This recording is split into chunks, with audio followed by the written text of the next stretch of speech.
नमस्कार दोस्तों, आप सभी का स्वागत है द लॉजिकल जीएस एकेडमी में। आज हम लोग इस वीडियो के माध्यम से पॉइंटर के जो जीएस बुक है उसको पढ़ने वाले हैं, क्योंकि इस बुक में जितने भी क्वेश्चन दिए गए वो बहुत ही इम्पोर्टेंट है। तो हमें इसको पढ़ना है, क्योंकि आने वाले ग्रुप डी और ख़ास करके ग्रुप डी के लिए तो एकदम समझिए कि रामबाण है ये किताब। और इसमें उस टाइप के क्वेश्चन भी दिए गए हैं, जैसे कथन और कारण वाले क्वेश्चन वगैरह। तो क्वेश्चन का कलेक्शन इसमें बहुत अच्छा है, तो इस बुक को पढ़िए। जो पढ़ रखे हैं उनके लिए रिवीजन हो जाएगा, आज जिन्होंने नहीं पढ़े हैं तो हम लोग छोटे छोटे वीडियो के माध्यम से है। शक्ति का मात्रक वाट होता है, हम सभी को मालूम है, बट शक्ति का एक और मात्रक पूछा जाता है जूल पर सेकेंड। तो हमें याद रखना है कि शक्ति का एक और मात्रक होता है जूल पर सेकेंड। ठीक है, फिर से उसी क्वेश्चन को रिपीट किया गया है। विद्युत शक्ति की इकाई वाट होते हैं, सभी को पता है। बल का मात्रक है न्यूटन, बल का मात्रक न्यूटन है, सभी को पता है। बट एक और याद रखेंगे कि बल को हम लोग केजी मीटर पर सेकेंड स्क्वायर, बल का ये भी मात्रक होता है केजी मीटर पर सेकेंड स्क्वायर। ठीक है, कार्य का मात्रक जूल होता है, आवृत्ति का मात्रक हर्ज होता है, विद्युत प्रतिरोधकता की इकाई ओम होता है। आसान है। प्रकाश वर्ष वह दूरी होता है जो प्रकाश एक वर्ष में तय करता है, अर्थात एक वर्ष में तय की गई दूरी को हम लोग प्रकाश वर्ष कहते हैं, और प्रकाश वर्ष दूरी की इकाई है। एक पारसेक बराबर होते हैं 3.25 प्रकाश वर्ष। देखिए, पारसेक भी दूरी का इकाई है, प्रकाश वर्ष भी दूरी का इकाई है, लेकिन पारसेक बड़ी दूरी को मापती है और प्रकाश वर्ष पारसेक से छोटी होती है, इसलिए एक पारसेक बराबर होता है 3.25 प्रकाश वर्ष। पारसेक मात्रक है दूरी का। फिर से उस क्वेश्चन को रिपीट करेंगे। माप की वह इकाई जिसे 0.39 से गुना करने पर इंच प्राप्त होता है। एक सेंटीमीटर को यदि हम 0.39 से मल्टीप्लाई करेंगे तो हमें 1 इंच प्राप्त हो जाएगा। 6 फीट लंबे एक व्यक्ति की ऊंचाई नैनोमीटर में व्यक्त करिए। तो नैनोमीटर में इस व्यक्ति की ऊंचाई हो जाएगी 183 गुना 10⁻7 नैनोमीटर। 1 नैनोमीटर होता है 10⁻⁻7 मीटर। 2 बार बोलेंगे इसको, 1 नैनोमीटर होता है 10⁻⁷ सेंटीमीटर, क्योंकि पिछले बार ग्रुप डी में इस तरह के प्रश्न पूछे गए हैं। 1 नैनोमीटर बराबर होते हैं 10⁻⁷ सेंटीमीटर। एम्पियर विद्युत धारा की इकाई होती है। ये क्वेश्चन के फॉर्म में दिया गया है। प्रतिबल, बल, विकृति, दाब में वह राशि जिसका कोई मात्रक नहीं होता। देखिए, प्रतिबल, बल और दाब इनके मात्रक होते हैं, लेकिन विकृति की मात्रक नहीं होती। क्योंकि विकृति होती है लंबाई में परिवर्तन बटे मूल लंबाई। किसी भी वस्तु के लंबाई में परिवर्तन को मीटर से मापते हैं, मूल लंबाई को भी मीटर से मापते हैं, तो मीटर कैंसिल आउट हो जाता है, इसलिए विकृति का कोई मात्रक नहीं होता है। जैसे त्वरण का मीटर पर सेकेंड स्क्वायर होता है, बल का न्यूटन होता है या केजी मीटर प्रति सेकेंड स्क्वायर। इसके अलावा कार्य का जूल होता है, आवेग का न्यूटन सेकेंड होता है। ये याद रखेंगे, आवेग का न्यूटन सेकेंड होता है। द्रव्यमान का केजी होता है, दाब का पास्कल होता है। द्रव्यमान का केजी, दाब का पास्कल। वाट का शक्ति। अब ये तीनों इंपॉर्टेंट है। समुद्र की गति, समुद्री जहाज की गति को हम लोग नॉट से मापते हैं। समुद्री जहाज हो, समुद्री नाव हो, इसकी गति को हम लोग नॉट से मापते हैं। ठीक है, तो नॉट कहने का अर्थ हुआ समुद्री जहाज या समुद्री नाव की गति।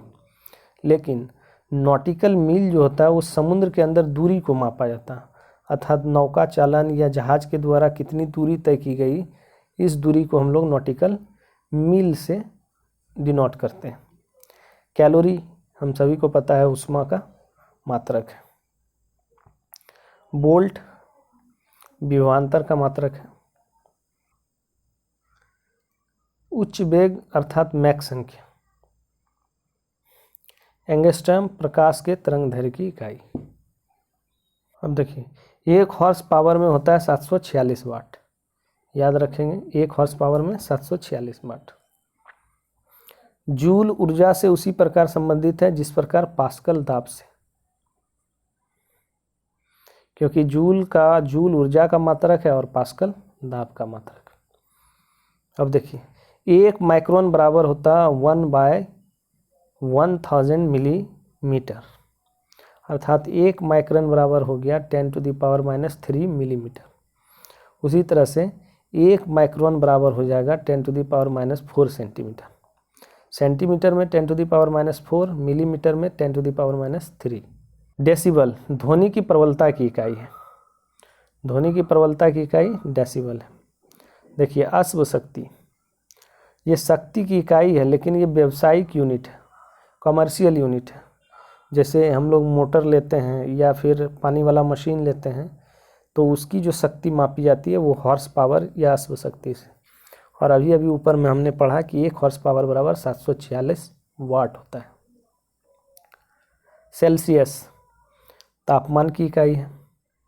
अब देखिए फिर से प्रश्न के फॉर्म में कैलोरी, किलो जूल और वाट में से ऊर्जा की इकाई नहीं है। तो हमें पता है कैलोरी ऊर्जा की इकाई है, किलो कैलोरी भी ऊर्जा की इकाई है, किलो जूल भी ऊर्जा की इकाई, लेकिन ये जो वाट है ये किसकी इकाई है? शक्ति की इकाई है। तो इसमें अलग कौन सा हो जाएगा? वाट। अब ये सब तो आसान है। 1 किलोमीटर अर्थात 1000 मीटर से इसको 1 पिकोग्राम बराबर होता है 10⁻⁻12 ग्राम के। 1 पिकोग्राम बराबर 10⁻⁻12 ग्राम के। ठीक है। दाब की इकाई पढ़ चुके हैं, न्यूटन प्रति वर्ग मीटर। क्यों? क्योंकि दाब बराबर होता है बल बटे क्षेत्रफल, बल बटे क्षेत्रफल। तो बल का न्यूटन होता है और क्षेत्रफल का वर्ग मीटर। देखिए पारिस्थितिक दाब, एटमॉस्फेरिक प्रेशर को हम लोग बार के मदद से मापते हैं और 1 बार बराबर होता है 1 kg प्रति सेंटीमीटर स्क्वायर दाब के। 1 kg प्रति सेंटीमीटर स्क्वायर दाब के बराबर होता है 1 बार। याद रखेंगे, इम्पोर्टेंट है। 1 बार बराबर होता है 1 kg प्रति सेंटीमीटर स्क्वायर। और 1 बैरल होता है लगभग 159 लीटर के। 1 बैरल जो तेल का, पहले आप देखते होंगे केरोसिन का बड़ा बड़ा जो कंटर आता था जिसमें केरोसिन ऑयल भरा हुआ रहता था, उसमें 159 लीटर लगभग जो है तेल रहता है। तो 1 बैरल बराबर होता है 159 लीटर। फिर से क्वेश्चन के फॉर्म में है, माइक्रोन, नैनोमीटर, एंगस्ट्रम और फर्मीमीटर में लंबाई की सबसे छोटी या न्यूनतम इकाई है। तो लंबाई की सबसे न्यूनतम इकाई को हम लोग कहते हैं फर्मीमीटर। क्या कहते हैं? फर्मीमीटर। क्यूसेक, क्यूसेक होता है किसी द्रव की प्रवाह की दर को हम लोग क्यूसेक से मापते हैं। द्रव के rate of flow of liquid, इसको मापने का जो यंत्र है उसको हम लोग क्यूसेक कहते हैं। वाइट रिलेटेड है कंप्यूटर से, बीट, बाइट, निबल, ये सारे चीज़ कंप्यूटर से रिलेटेड है। इससे हम लोग भूकंप की तीव्रता को मापते हैं और बार से हम लोग दाब को मापते हैं। लेकिन कौन सा दाब? वायुमंडलीय दाब। नॉर्मल दाब किससे मापते हैं हम लोग? पास्कल से। क्यूसेक वाला देख लिए, जल की बहाव या फिर लिक्विड के प्रवाह की दर को मापते हैं। अब देखिए नॉट, डॉसबन, पॉइज, मैक्सवेल से वायुमंडल की ओजोन परत की मोटाई को मापने वाली इकाई कौन सा है? देखिए वायुमंडल के जो मोटाई को हम लोग मापते हैं डॉप्सन से मापते हैं। किससे मापते हैं? डॉप्सन से। कह रहा है महासागर में डूबी हुई वस्तुओं की स्थिति पता लगाने के लिए प्रयोग किया जाता है। महासागर में डूबी हुई वस्तुओं की स्थिति को जानने के लिए कौन सा यंत्र का हम लोग प्रयोग करते हैं? तो उस यंत्र का नाम है सोनार। सोनार के मदद से डूबी हुई वस्तुओं की स्थिति का पता लगाते हैं। ठीक है। सोनार का प्रयोग जहाज़ों में या नौका चालकों द्वारा प्रयोग किया जाता है। और सोनार का जो उपयोग है ये आपसे पूछेगा कि सोनार किस तरह के तरंगों का उपयोग करता है? तो प्राश्रय तरंग का उपयोग करता है सोनार। सोनार में किस तरह का तरंग होता है? पराश्रय तरंगों का उपयोग होता है। कह रहा है ध्वनि की तीव्रता को मापने वाला यंत्र है ऑडियोमीटर। ध्वनि की तीव्रता को हम लोग मापते हैं किससे? ऑडियोमीटर से। ऑडियोमीटर के मदद से हम लोग ध्वनि की तीव्रता को मापते हैं। फिर क्वेश्चन के फॉर्म में बैरोमीटर, एनीमोमीटर, हाइग्रोमीटर तथा विंड वैन से वायु की गति मापी जाती है। देखिए वायु की गति को हम लोग मापते हैं एनीमोमीटर से। बैरोमीटर से वायुमंडलीय दाब को मापते हैं। एनीमोमीटर से हम लोग अभी अभी देखें वायुमंडल की गति को मापते हैं। हाइग्रोमीटर से हम लोग क्या करते हैं? वायुमंडलीय आर्द्रता को मापते हैं।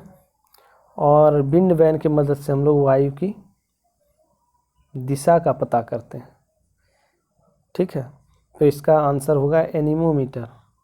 एनीमोमीटर से हम लोग वायु की गति को मापते हैं, लेकिन विंड वैन की मदद से क्या करते हैं? वायु की दिशा को पता करते हैं। अगला अमीटर, विद्युत धारा। टैक्योमीटर, ये आपको याद रखना बहुत इंपॉर्टेंट है। टैक्योमीटर क्षैतिज दूरियां या लंबवत उन्नयन कोण एवं दिशाओं का मापन। तो क्षैतिज दूरी को जो हम लोग मापते हैं उस यंत्र का नाम है टैक्योमीटर से। या फिर लंबवत उन्नयन कोण। उन्नयन कोण वैसे कोण को जो नीचे से ऊपर देखते हैं तो बनता है, उसको हम लोग लंबवत यूनियन कोण कहते हैं। ठीक है, तो क्षैतिज दूरियां या लंबवत यूनियन कोण एवं दिशाओं का मापन हम लोग करते हैं टैक्योमीटर से। इम्पॉर्टेंट है, पायरोमीटर का प्रयोग किया जाता है। देखिए पायरोमीटर का प्रयोग किया जाता है उच्च ताप के मापन में। तापमान के मापन में हम लोग पायरोमीटर का प्रयोग करते हैं, है ना। तापमान के लिए, उच्च तापमान के लिए, जैसे मान लीजिए सूर्य की गर्मी को मापना है तो हमें पायरोमीटर का उपयोग करना पड़ेगा। ठीक है, देखिए विद्युत तापमापी, विकिरण तापमापी, गैस तापमापी तथा द्रव तापमापी में से पायरोमीटर कहा जाता है। एक्चुअली पायरोमीटर को ही हम लोग विकिरण तापमापी कहते हैं। सूर्य के जो उच्च गर्मी को हम लोग मापते हैं पायरोमीटर की मदद से, तो पायरोमीटर बोलिए या विकिरण तापमापी बोलिए, बात एक ही है। वह थर्मामीटर जो 2000 डिग्री सेंटीग्रेड मापने हेतु उपयोग होता है, तो ये एक तरह का थर्मामीटर भी है, उसको हम लोग पायरोमीटर कहते हैं या विकिरण तापमापी कहा जाता है, जो 2000 डिग्री सेंटीग्रेड तक ताप को माप सकता है। आगे पायर हेलियोमीटर का प्रयोग किया जाता है। तो पायर हेलियोमीटर बोलिए, पायरोमीटर बोलिए, विकिरण तापमापी बोलिए, पूर्ण विकिरण पायरोमीटर बोलिए, ये सभी क्या है? उच्च ताप को मापने का यंत्र है, सोलर रेडिएशन को मापने का यंत्र है। मैनोमीटर के द्वारा मापी जाती है गैसों की दाब की माप। गैसों की दाब की माप हम लोग किससे मापते हैं? मैनोमीटर के द्वारा। मैनोमीटर के द्वारा गैसों के दाब को मापते हैं। देखिए हाइग्रोमीटर वायुमंडलीय आर्द्रता या सापेक्ष आर्द्रता को मापते हैं। स्प्रिंग तुला, स्प्रिंग तुला के मदद से हम लोग भार को क्या करते हैं? मापते हैं। अब देखिए ऑडियोमीटर वाहनों के पहिए द्वारा तय की गई दूरी मापने का यंत्र है। ऑडियोमीटर सिंपली कहेंगे कि दूरी मापने का यंत्र है। किसकी दूरी? वाहनों की दूरी। वाहनों की दूरी मापने वाले यंत्र को हम लोग ऑडियोमीटर कहते हैं। ओंडोमीटर कहते हैं विद्युत चुंबकीय तरंगों की आवृत्ति को मापने वाला। विद्युत चुंबकीय तरंग की आवृत्ति को अगर मापने का यंत्र कहा जाए तो ओंडोमीटर होता है। याद रखेंगे, ओंडोमीटर विद्युत चुंबकीय तरंग की आवृत्ति मापने का यंत्र है। वायुमंडलीय दाब को मापने में उपयोग किया जाता है तो बैरोमीटर। साधारण बैरोमीटर में प्रयुक्त होता है तो पारे का। दूध का अपेक्षित घनत्व ज्ञात किया जा सकता है तो लैक्टोमीटर से। थर्मोरेसिस्टर का उपकरण जो कार्य करता है इलेक्ट्रॉनिक थर्मामीटर की भांति। थर्मोरेसिस्टर, थर्मोरेसिस्टर या थर्मोरजिस्टर एक उपकरण है। थर्मोरेसिस्टर एक उपकरण है जो कार्य करता है इलेक्ट्रॉनिक थर्मामीटर के भांति। स्टेथोस्कोप, हृदय की ध्वनि सुनने के लिए स्टेथोस्कोप का प्रयोग करते हैं। स्फिग्नोमैनोमीटर, रक्तचाप मापने के लिए। कैरेटोमीटर, शुद्ध सोना को हम लोग कैरेट से मापते हैं, इसलिए कैरेटोमीटर हो गया शुद्ध सोने की माप। लक्स मीटर, ये याद रखेंगे, लक्स मीटर प्रकाश की तीव्रता को मापने के लिए हम लोग जो जिस यंत्र का प्रयोग करते हैं उसका नाम है लक्स मीटर। लक्स मीटर के मदद से हम लोग प्रकाश की तीव्रता को मापते हैं। रक्त दाब, स्फिग्नोमैनोमीटर। रडार उपयोग में आता है, देखिए रडार के उपयोग में आता है रेडियो तरंगे, रेडियो तरंगों द्वारा वस्तुओं की स्थिति ज्ञात करने में। सोनार में था पराश्रय तरंग, लेकिन रडार में हम लोग रेडियो तरंग का उपयोग करते हैं वस्तु की स्थिति का पता लगाने के लिए। हिम नदी की चाल, जनसंख्या वृद्धि, भूकंप की तीव्रता, पृथ्वी के अंदर का तापमान में से रिएक्टर पैमाने पर मापी जाती है। तो रिएक्टर पैमाने पर भूकंप की तीव्रता मापी जाती है। रिएक्टर पैमाने मापने के लिए प्रयोग होता है भूकंप के लहरों का आयाम। देखिए सेल्सियस ताप को मापते हैं। किलोवाट आवर, ये भी कमर्शियल यानी कि व्यावसायिक यूनिट है विद्युत का, किलोवाट आवर। फिर RH गुणक, RH फैक्टर आपको पता है रक्त से संबंधित है। रिएक्टर पैमाना, ये भूकंप से संबंधित है। वह तापमान जिसे ऋणात्मक मान नहीं होता है, देखिए वह ताप पैमाना जिसमें ऋणात्मक मान नहीं होता, तो केल्विन में ऋणात्मक मान नहीं होता है। भूकंप मापी यंत्र को क्या नाम है? सिस्मोग्राफ। भूकंप मापी यंत्र को हम लोग कहते हैं सिस्मोग्राफ। स्फिग्मोग्राफ रिकॉर्ड करता है भूचाल को या भूकंप को, इसमें सिस्मोग्राफ ग्राफ है और सिस्मोग्राफी यंत्र भूकंप से रिलेटेड है। ये वाला इंपॉर्टेंट है। ऊंचाई को अल्टीमीटर से हम लोग मापते हैं। प्रतिरोध ओम मीटर, फैदोमीटर समुद्र की गहराई, अल्टीमीटर फिर से ऊंचाई, बैरोमीटर वायुमंडलीय दाब, मैनोमीटर दाब। अब देखो कार्बोरेटर, जो जितने भी वाहन हैं उसके अंदर कार्बोरेटर लगा रहता है, कार्बोरेटर लगा रहता है जो क्या करता है पेट्रोल को जलाता है, तो आंतरिक दहन इंजन। इसके बाद है कार्डियोग्राम। कार्डियोग्राम के मदद से हम लोग हृदय की गति को मापते हैं। सिस्मोमीटर, सिस्मोग्राफ, भूकंप तरंगों की तीव्रता। सिस्मो जिसमें लगा हुआ है समझना है भूकंप से रिलेटेड है। फैनोमीटर का उपयोग किया जाता है, ये आपको याद रखना है। फैनोमीटर का उपयोग किया जाता है ध्वनि की तीव्रता एवं स्पंदन की आवृत्ति, यानी ध्वनि की तीव्रता किसको कहते हैं? ध्वनि की कंपन करने की जो शक्ति है उसको मापते हैं हम लोग फोनोमीटर से।